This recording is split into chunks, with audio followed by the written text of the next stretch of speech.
All right, if we look at the periodic table,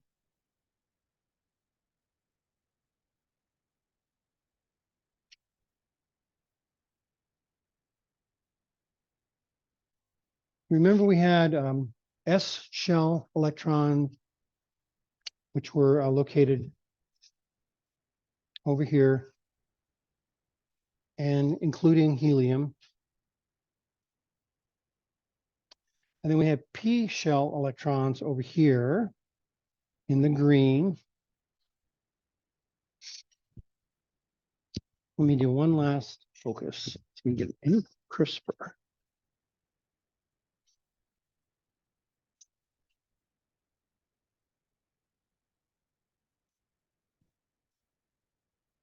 We didn't do any D shell, which I want to do today, electron example. So let's do a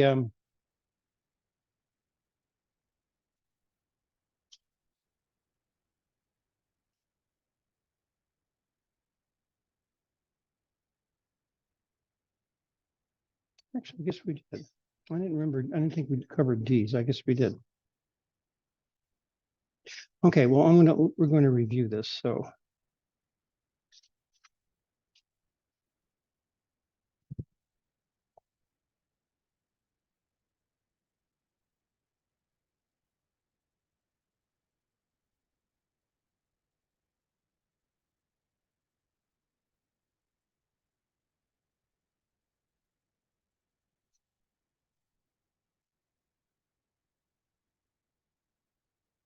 okay, so let's do silicon. Now, if you look on the periodic table,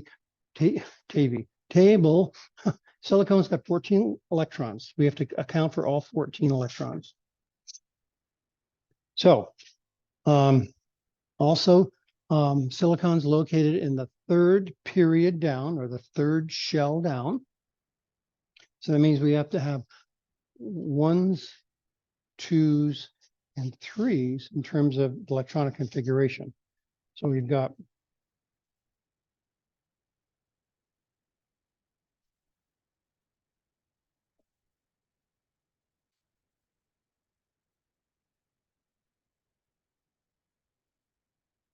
okay, so we have 14 electrons. We're going to go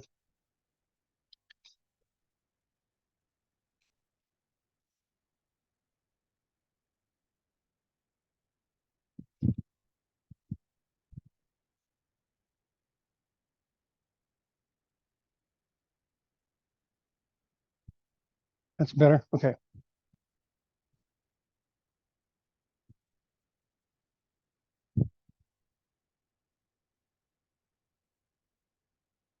All right, so going from left to right, that's the best way to do this once you fill out your orbitals.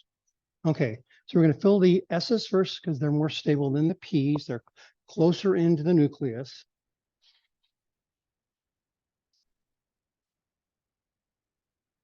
Okay, so how many electrons is that so far? Well, we have 2 here, 6 here. So we're looking at 10, so we have 4 more electrons to go. So we're going to fill in the S's. And then we have 2 more from there. So we're going to go 1, 2. So that's going to be, so that's 14 altogether. Now,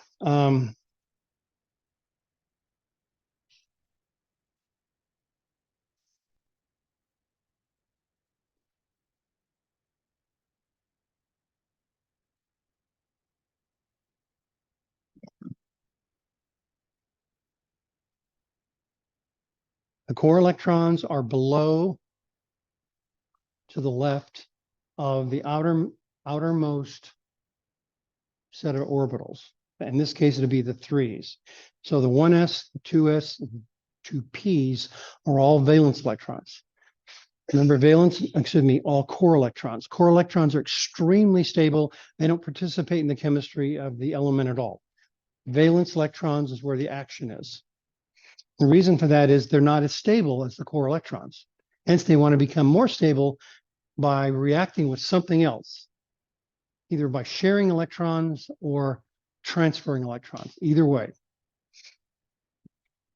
Okay, so if we can write out now the configuration for silicone as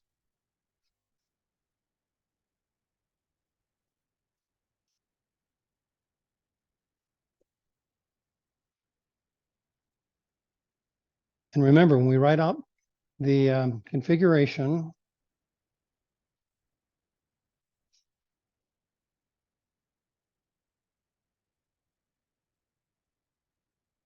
that's what shell it is.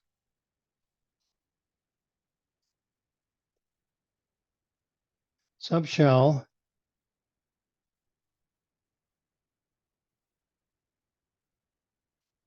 And that's the number of electrons in the subshell. Now, there are two ways to do this.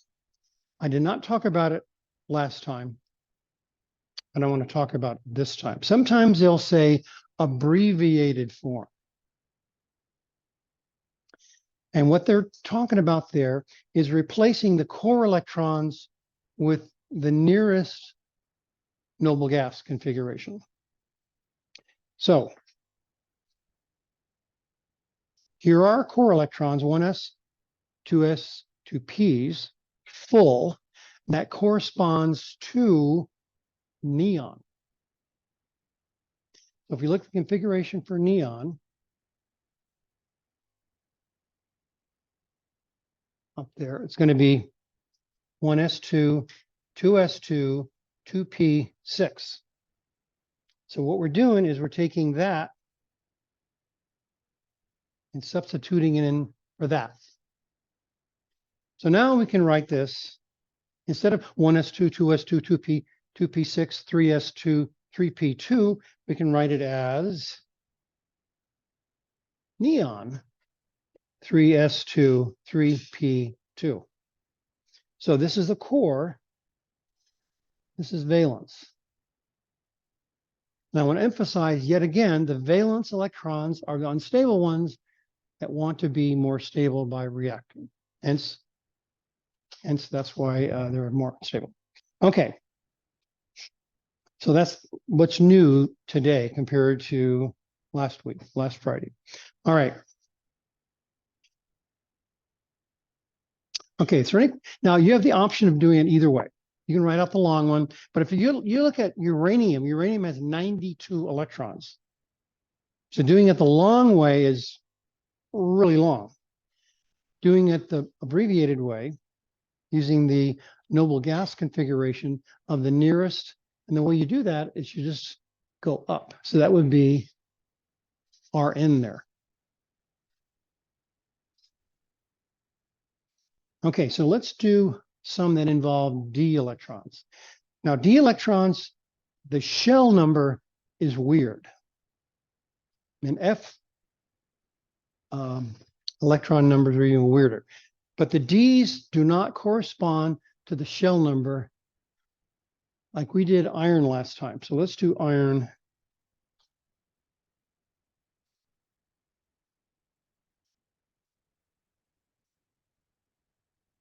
So we're going to do the condensed version for iron.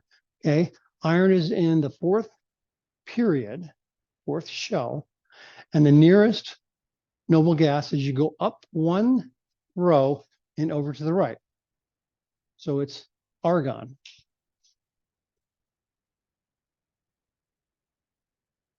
And then we just finish out that last row there that iron is on. Okay, the weirdness about iron is, I wish I had a laser pointer.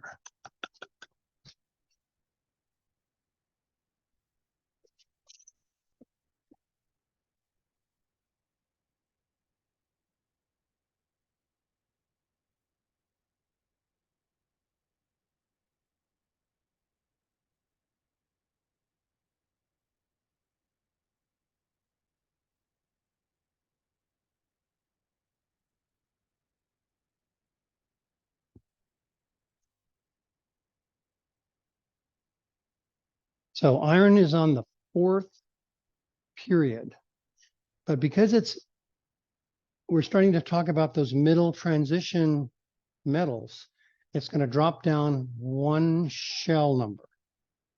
So when we talk about these middle ones here, it's going to be 3D. not 4D. So it's going to go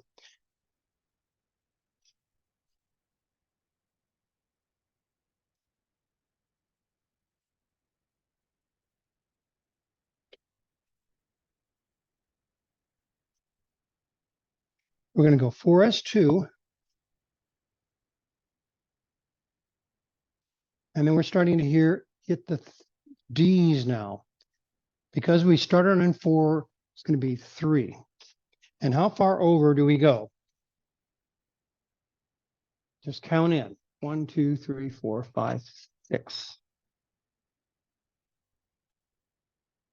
So that would be the electron configuration for iron, assuming I counted over right. Yep, 6. Okay. Now it's easy to forget that the D's drop down 1. That you just have to burn in your mind, aka memorize it. F's go down 2.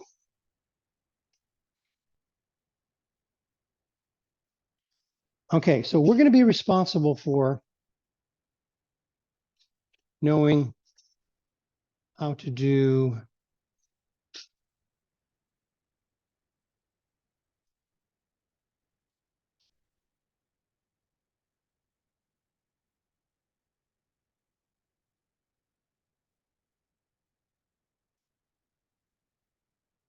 from shell 5 up. Okay.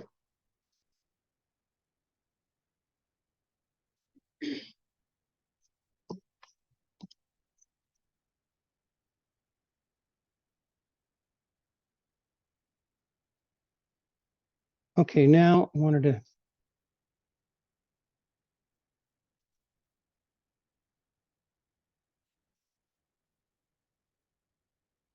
now if we take a closer look at the way the electrons are scattered in the various subshells, there is some stabilities that are more stable than others. And that's why reactions happen, is so that they can become more stable. Now this is the list of possible subshell configurations. We've got a full shell. Now that's all the way across is full. Got a full subshell, half full subshell, and then nothing. Now remember, I keep saying nature likes symmetry. And symmetry really has to do with the way these are being categorized as far as stability goes. The more symmetrical the electrons are distributed around that nucleus in various orbitals, the more stable it is. If it's lopsided, it'll be less stable. So a full shell is going to have the full complement of electrons, whatever that is, depending on what shell you're on. For example, if we're on shell 3, that would be 18 electrons, exactly like argon. And this is the reason why noble gases are so stable, because they have a full shell. All orbitals are populated. If we look at magnesium, now magnesium has got a 3s2. So which one of those fulfills 3s2?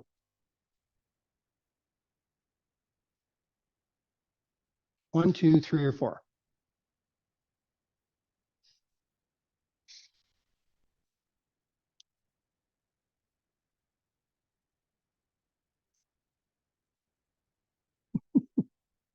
Well, is it a full shell? No. Is it a full subshell? To answer that is how many electrons can go in S? 2. And how many are there? 2. So magnesium, the way it sits, has got a full subshell. So that's pretty reasonably stable. However, who can figure out how we can make it better. How can we take magnesium, which is a 3s2, and we've got neon,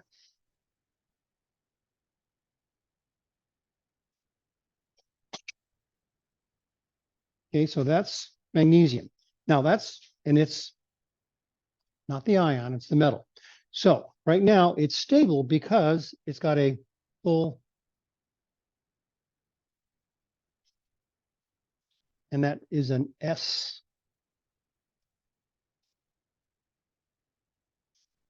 subshell. S can only carry 2 electrons and it's full. What can we do to magnesium to make it even more stable?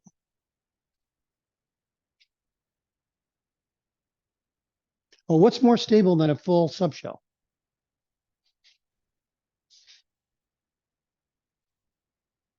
Look at the list, huh?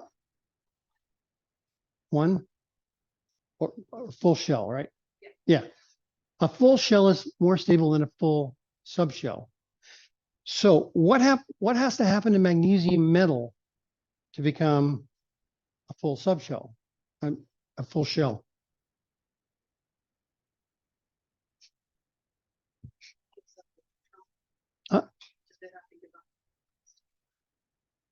If we gave up how many electrons to make a full shell?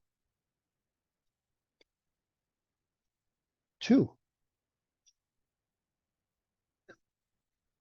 Hmm? Minus 2. 2 electrons out of there. So now,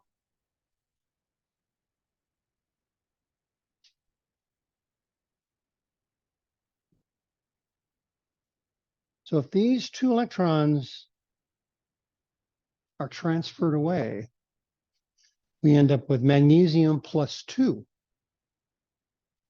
And notice it's the same configuration as neon. And remember the reason why neon is so stable, because it's a full shell. So magnesium, by losing 2 electrons, has gained stability because we went from a full half shell to a full shell. That's why ions form. They're either going to gain or lose electrons, so their subshell and shell stabilities are improved. Now, does that make sense? We're losing electrons.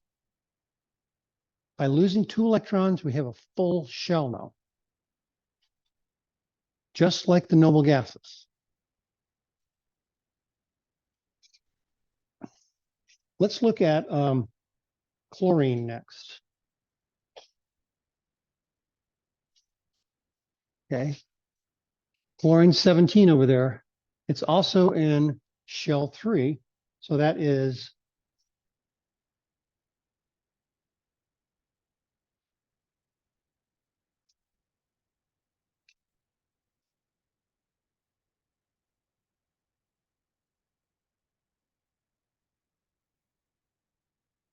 okay. So which one does this apply to right now?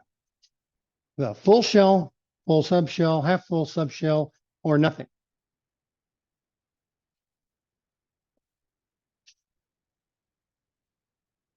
Well, is the S full?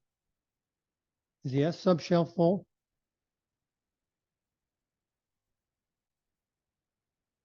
What about the P's? How many can the P orbitals hold? 6, right? How many's in there? 5, so it's not full. Okay, so it's not half full either. It's just kind of So it's number 4, nothing. So let's improve chlorine's lot in life.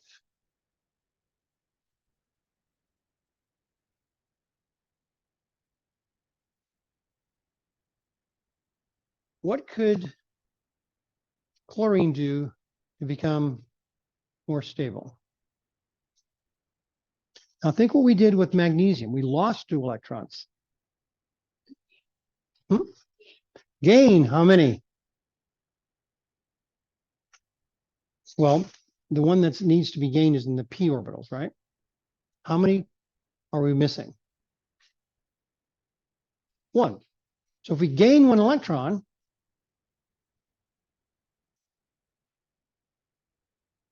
we go from this to 3s2, 3p6, which is going to be like argon, noble gas. So that's why the halogens gain one electron, is they're filling that shell to be isoelectric with the noble gases. Isoelectric in the same electronic configuration.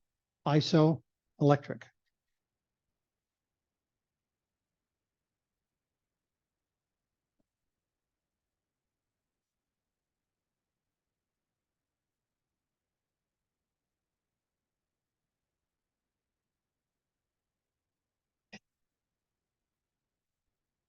So you never see chlorine by itself. You always see it as an ion, an anion.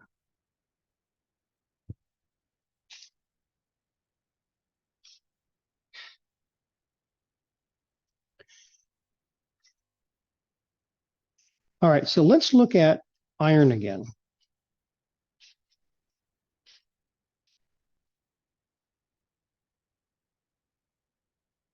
Iron metal is going to be, okay, iron is third one over, so it's going to be neon. So it's going to be 4s2, 3d6. Let's look at the orbital.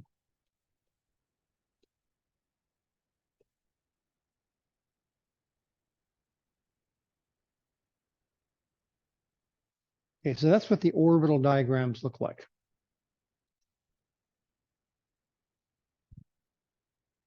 What do you think, stability-wise?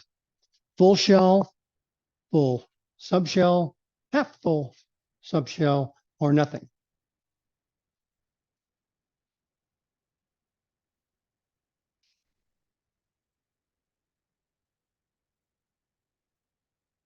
Well, is it a full shell? No.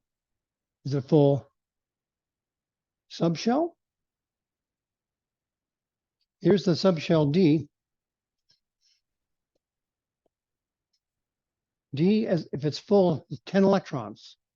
There are only 6 in there. So is that full? No. Is it half full? No. It's like a nothing again.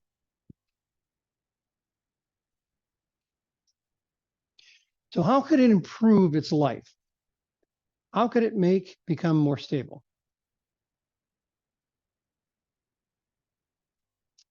Well, we're at the bottom with the bottom one is nothing. What's the next one up from that?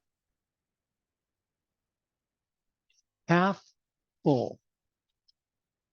Half full. Okay. Half full is how many electrons? Half of 10 is, okay. So we're going to do 4s2, 3d5. And that's going to be, we lose one electron, that's going to be +1. +1 cation. So let's look at the orbitals again.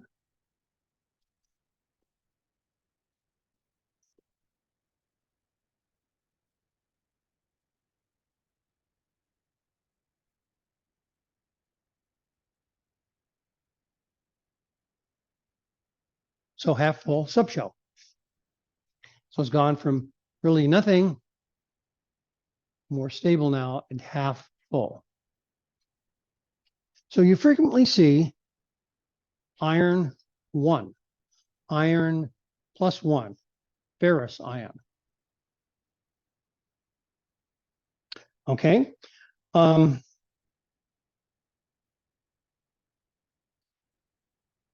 When you look at the Ds, the 3 Ds in relation to the 4 S's, the 4 S's, because they're shell 4, are further out from the nucleus. The farther out, the easier it is for the electrons to go because there's less attraction to the nucleus. So another way iron could become more stable is by not only losing one electron, it could lose 3 electrons.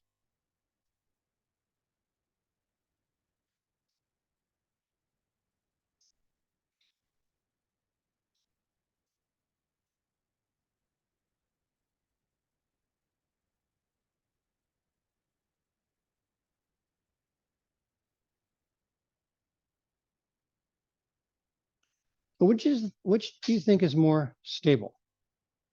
The Fe1 plus 1 or the plus 3? Yeah.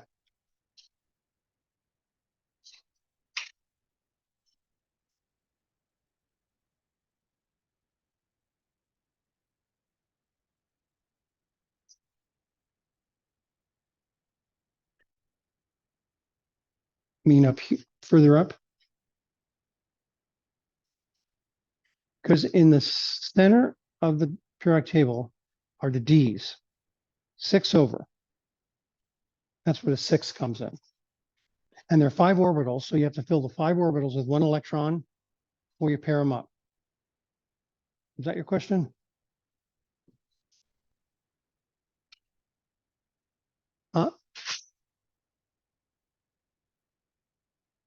There's iron metal, Fe0, Fe plus 1, Fe plus 3, and there's also a plus 2.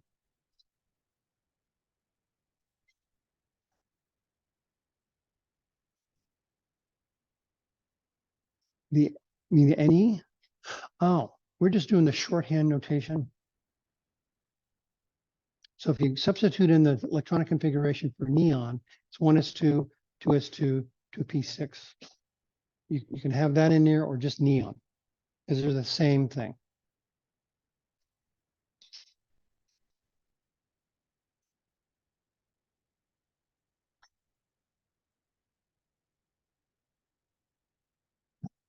In the case of iron, iron is losing electrons to become more stable. Same with magnesium. And chlorine gained electrons to become more stable. That's the name of the game. How can we move electrons around to become more stable based on those 4 categories? Yeah, that's what the Ne is, the shorthand way of writing 1s2, 2s2, 2p6.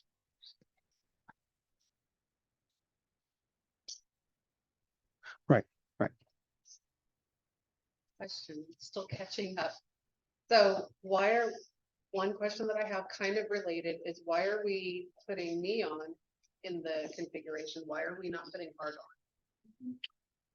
Oh, Or could we? actually, we should be putting argon.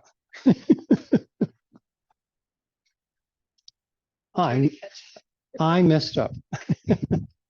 So her point is saying, why are we putting neon in there? It should be argon.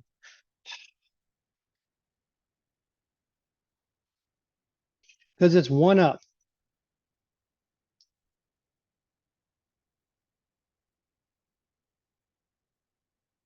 Yes, you go up 1 row, and the noble gas in the row up is what we use. Okay. All right. So this is going to be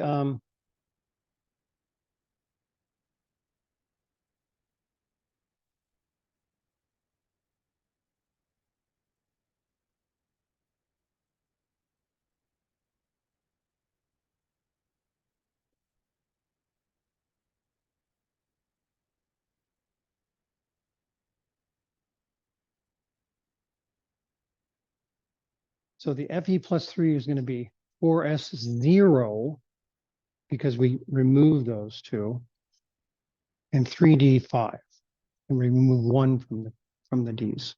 Now, was that your original question? Okay, good.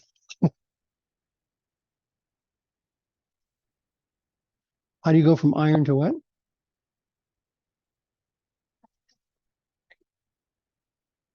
Well, another way is to lose all those electrons. So it's exactly like argon.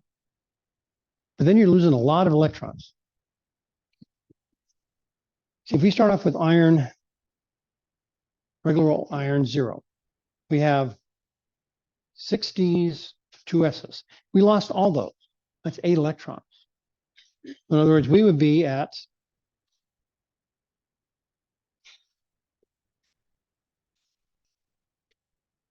+8. Yeah. But see, losing 8 electrons is a lot of electrons to lose.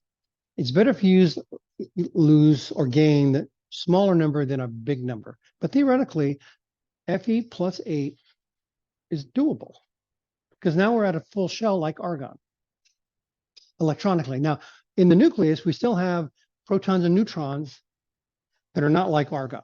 Only the electrons now. Yeah, electrons come and go, protons don't, neutrons don't. Unless we're talking about nuclear chemistry, which they come and go all the time. But we're talking about right now, electrons come and go, period. Okay.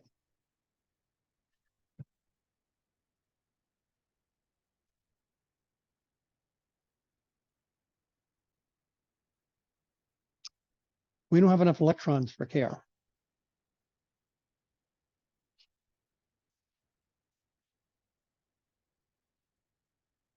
Well, iron's got 26. Krypton needs 36. That's why you got to go up 1 instead of just going across. You go across, but you go up 1 and across. Yeah. So we have the argon electrons. So we're starting with 18 argon electrons, and then we're going to add to that to get up to the 26 in the iron.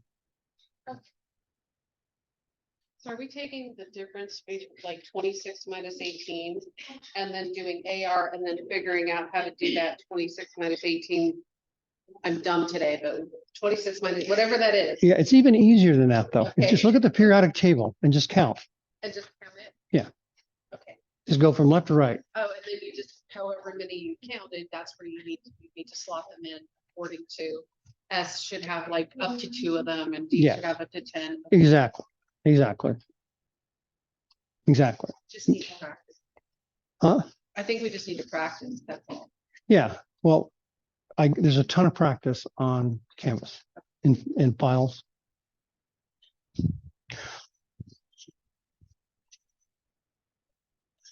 All right. So normally, getting back to that 4s electron and the 3d electrons, the 4s are further out than the d's. The farther out it is, it's easier to pull off those electrons. So those elements in the middle there, those transition elements, frequently will have a +2 cation because the 4s2s come off because they're further out. Then other stuff where the d's can add or subtract. But they usually you find a +2 ion. And that's because the s's. So let's look at, if we look at iron now,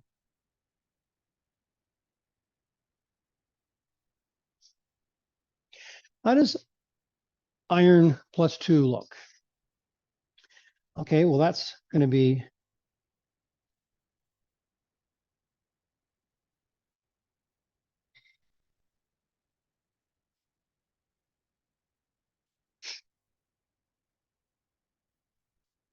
where those 4s electrons are removed. So we have 3 configurations that we looked at for iron. And if we look at the oops.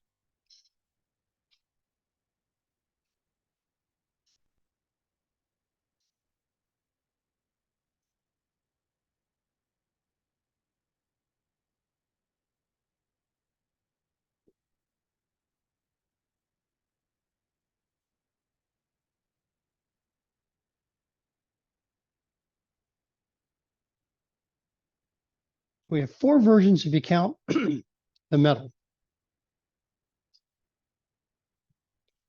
So we have a +1, +2, +3. Of those 3 ions, those 3 cations, which do you think is most stable? The the +1, the +2, or the +3. And that's going to be the most common ion form, the one that's most stable. So looking at those configurations, so we've got iron +3 has got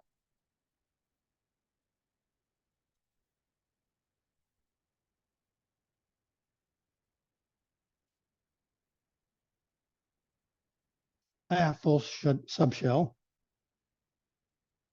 Iron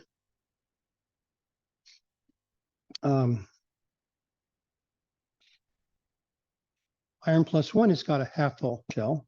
Iron 2 has got nothing. So of those three, which ion is the most stable?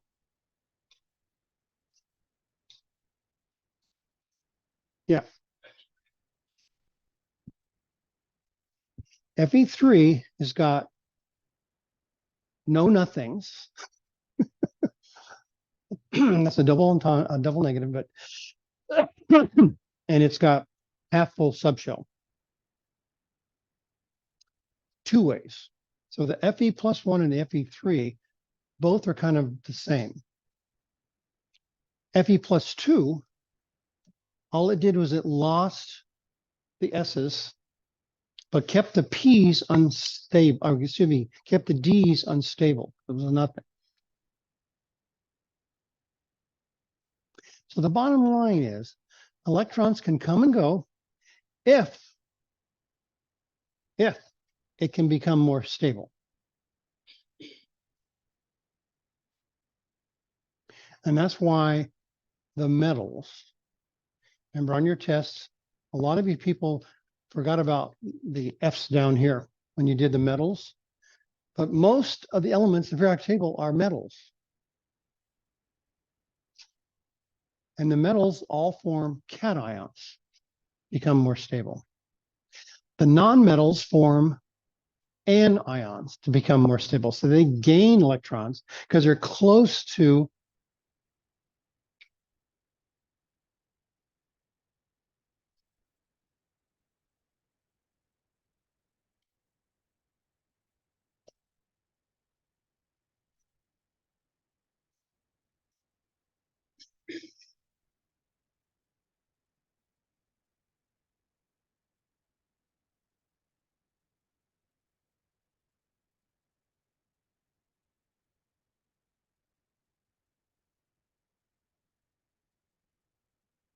the nonmetals gain electrons to have a full shell.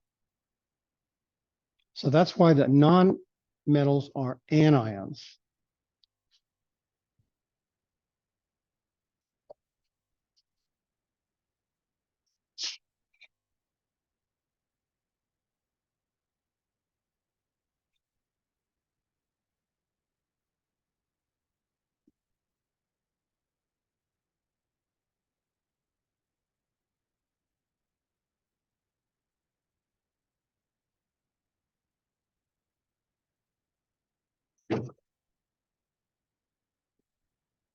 So the metals lose electrons, and usually they lose electrons to form a full subshell.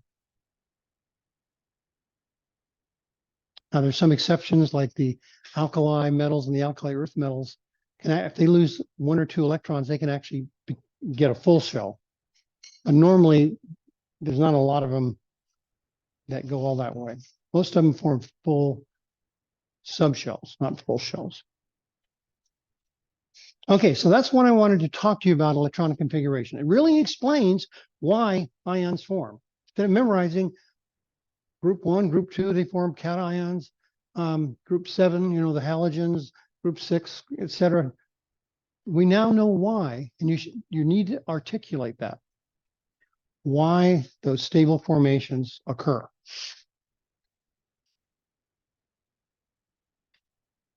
Okay.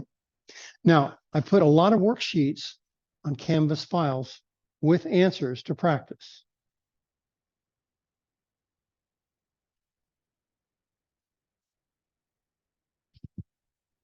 Okay.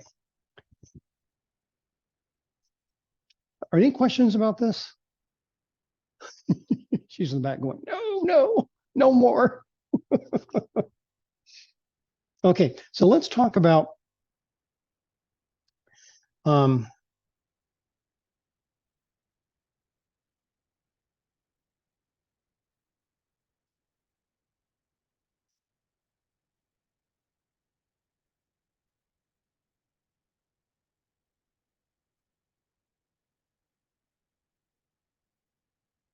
so your dry lab 12 is talking about structures.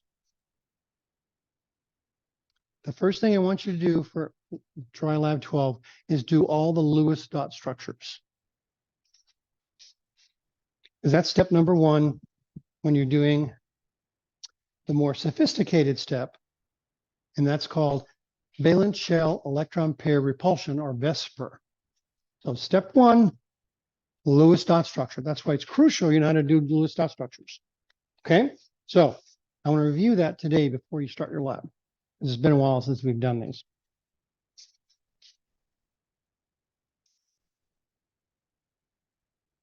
These guys you need to know. These are basically valence electrons for these key elements.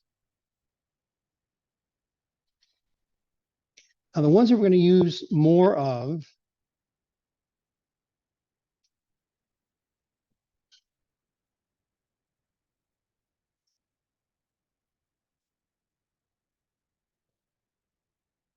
we're not going to be doing many borons. Boron's got 3 valence electrons, and you see where boron's located. So it's got, if you count from left to right, it's 3 over. So it's 2s2, 2p1. So those are the valence electrons. And they're odd because if you write the electronic configuration for boron, it's going to be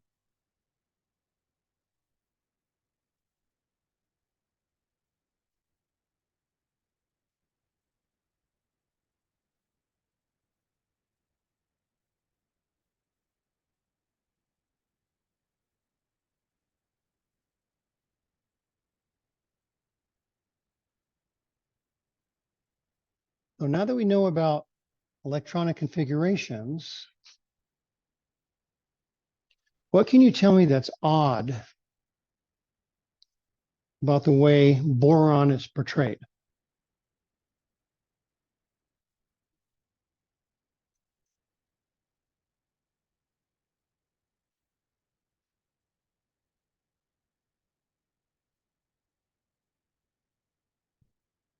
What is the electronic configuration is, if we don't look at this here, this is going to be helium. So that's core. Don't have to worry about core. We're looking at valence electrons only. We have 3 valence electrons for boron. The electronic configuration says the one it's 2s2, 2p1. Look at boron.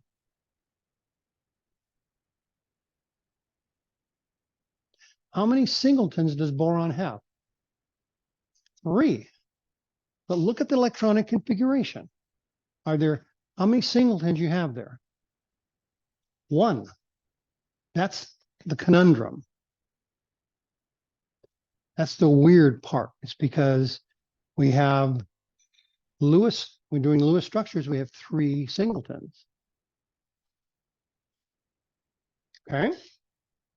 Another oddball is carbon.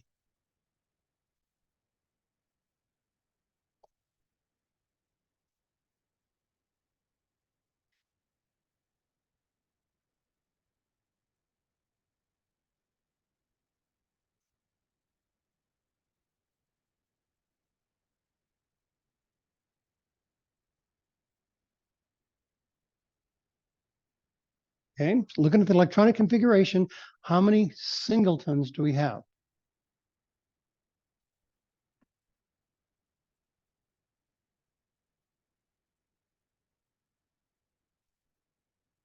How many do we have? Singletons, single electrons, not paired up electrons. Because the Lewis structures, remember, you pair up the singletons.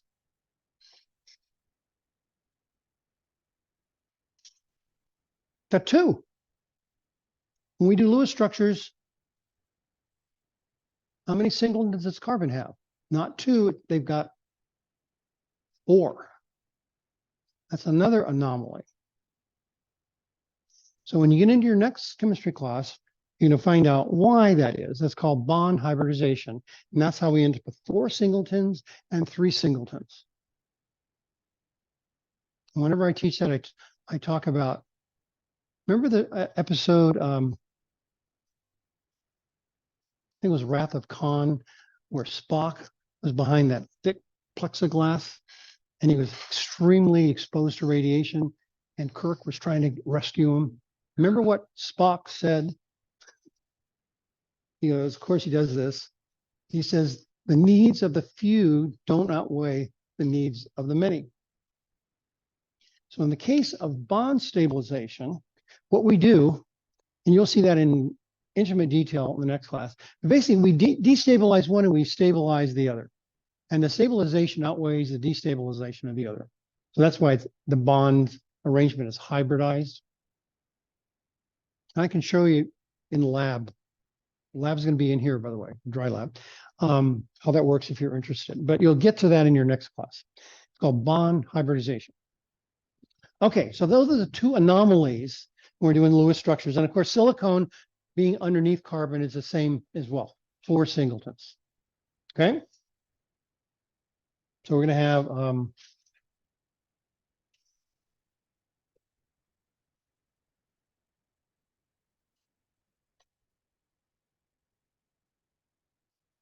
so in your lab today, step 1, you've got to draw the Lewis dot structure accurately. If you don't draw it accurately, you can't, the next step is not going to be right. And let me show you the crux of where we're going with this.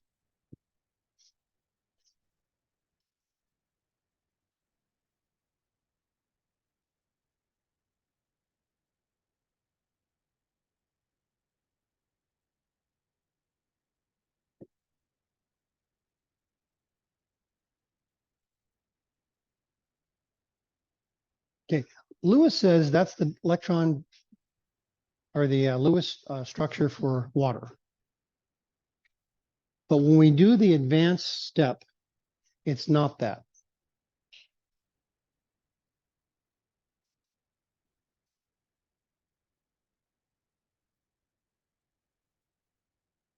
It's that, which is more accurate than the top one. In other words, it's not linear. Frequently in OChem, they'll write it as linear, but it's definitely not. It's definitely, they call it, the configuration name is called bent. Because it looks like you took the linear one and bent it. So this is why we have the lab 12 today. So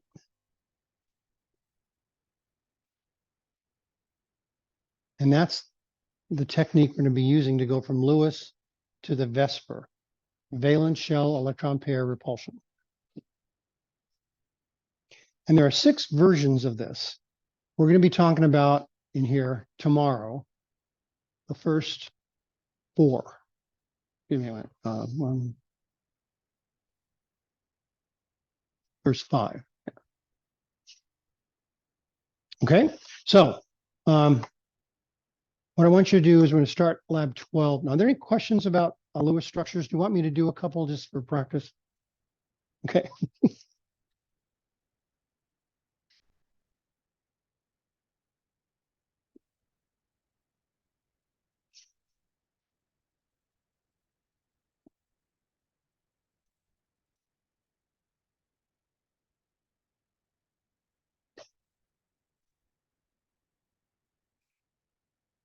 All right, so we have a formula, C2OH6. So the first thing we do is we put in the middle the carbons because they have 4 singletons. So they have the most combinations available. Then the oxygen, and then the hydrogens go around.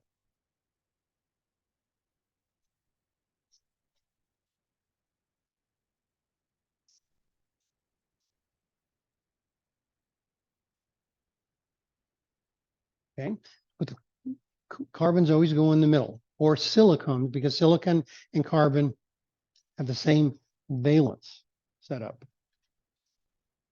Okay, then we can put the oxygen somewhere around the carbons.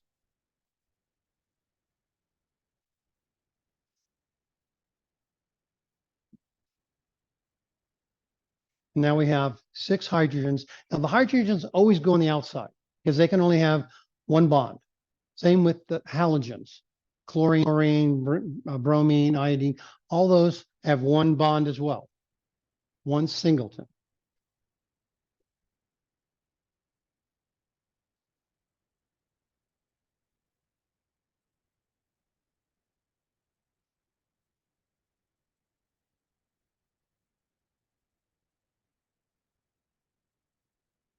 Okay, so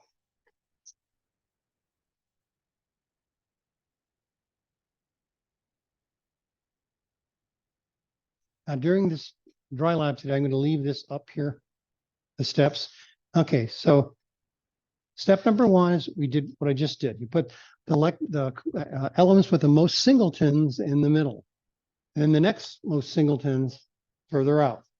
And then the one bond ones, like the hydrogens and the halogens, we put in the same area as the hydrogens. Step 2 is put an pair of at least one pair of electrons for each atom.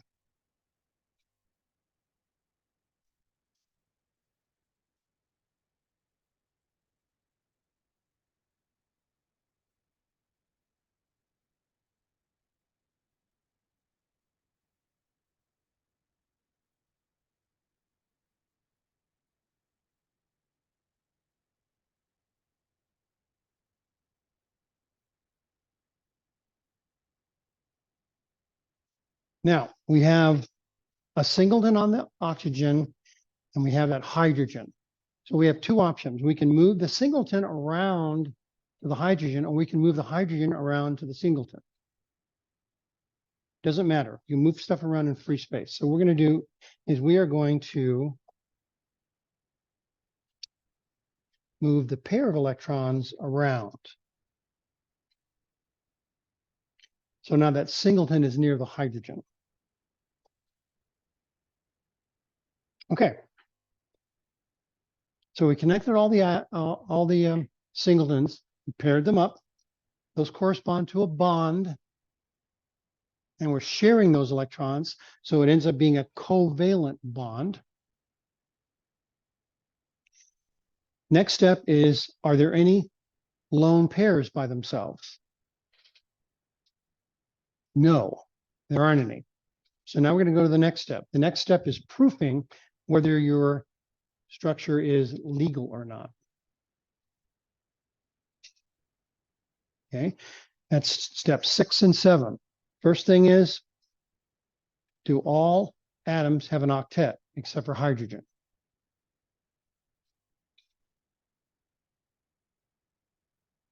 Now we're counting the shared electrons. So with carbon, for example, we're going to go left-hand carbon. We're going to go 2, 4, 6, 8. It includes the shared electrons, 2, 4, 6, 8, which, by the way, ends up being a full subshell. The right-hand carbon, same thing, 2, 4, 6, 8. The right-handed oxygen, 2, 4, 6, 8. And then the hydrogens are 2 apiece. So number 5 is fulfilled. Number 6, the number of bonds. Okay, let's look at this now. Carbon needs 4 bonds. How many bonds does carbon have on the left? 4 on the right. 4. Oxygen needs 2 bonds. So you've got 1 and 2. The lone pairs don't bond except for one exception. That's when something with no electrons needs to bond. Then it can bond with the electron pair, but that's the only exception. That's called a coordinate covalent bond. Okay, so it's legal. The next step is to, where all the blue bonds are, we're going to put solid lines.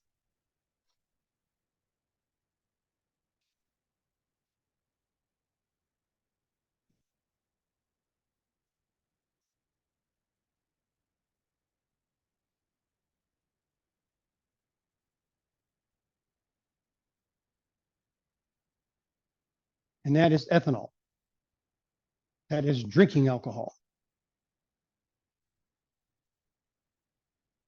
All right, so does that make sense? Sometimes you can have double bonds. Carbon can have double bonds. Oxygen can have double bonds. Nitrogen can have double bonds.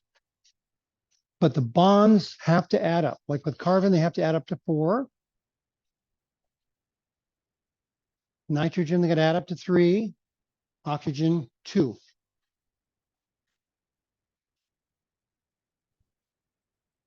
Now, sometimes there are alternate structures that are just as legal. So the first time through, it's best to take the carbons, put those in the middle. The second time through, you might want to mix it up a little bit. Okay, so let's instead of putting the carbons in the middle, put the oxygen in the middle.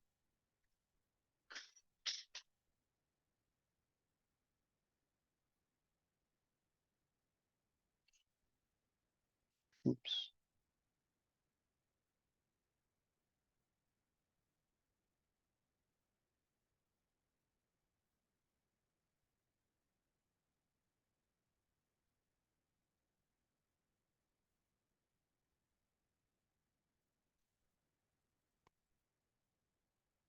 And then we take our 6 hydrogens around.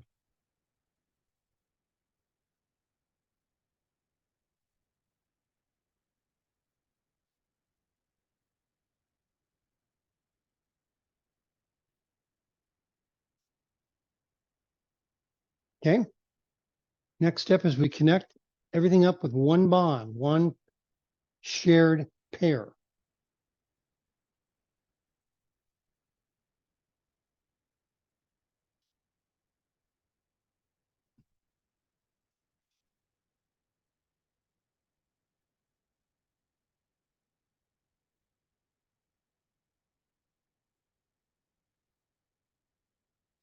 Okay, now we have a kind of a problem here. We have 2 singletons, and it's kind of a goofy distance.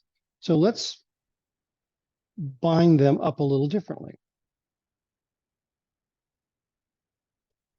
So let's go here.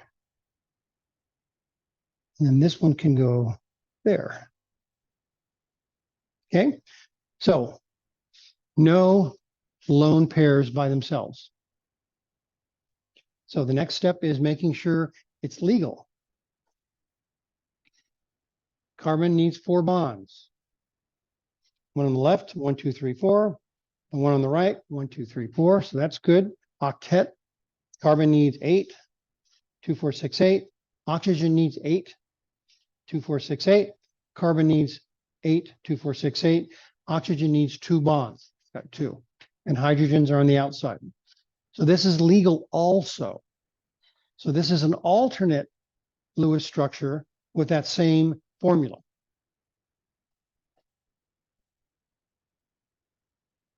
So the next step is just filling in the lines where the bonds are.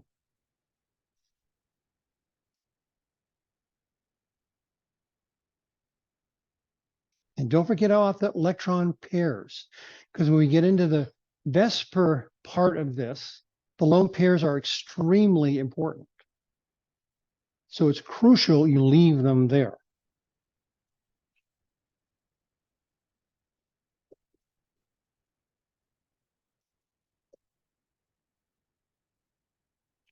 And this is a very different molecule than the first one we did, the ethanol.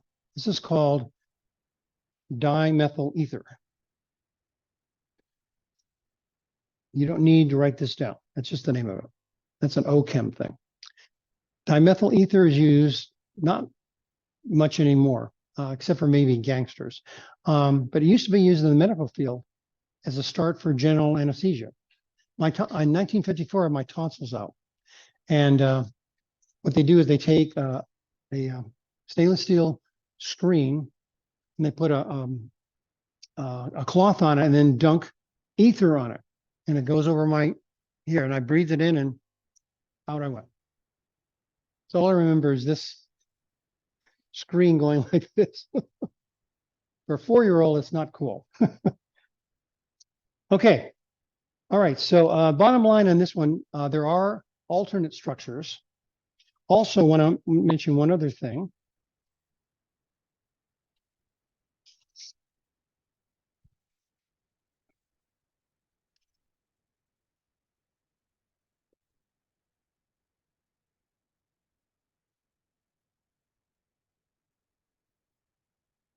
Okay, that's the same structure. All we've done is just moved it in free space. Another version of that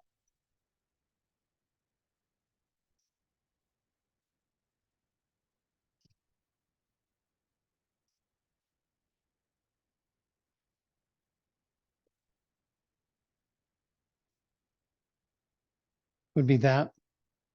And that's the more accurate, actually, structure, because it shows the oxygen being bent.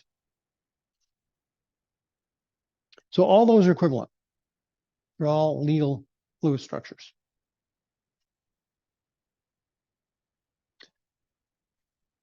All right. So Friday lab people or Saturday people that want to stay, you're more than welcome to stay.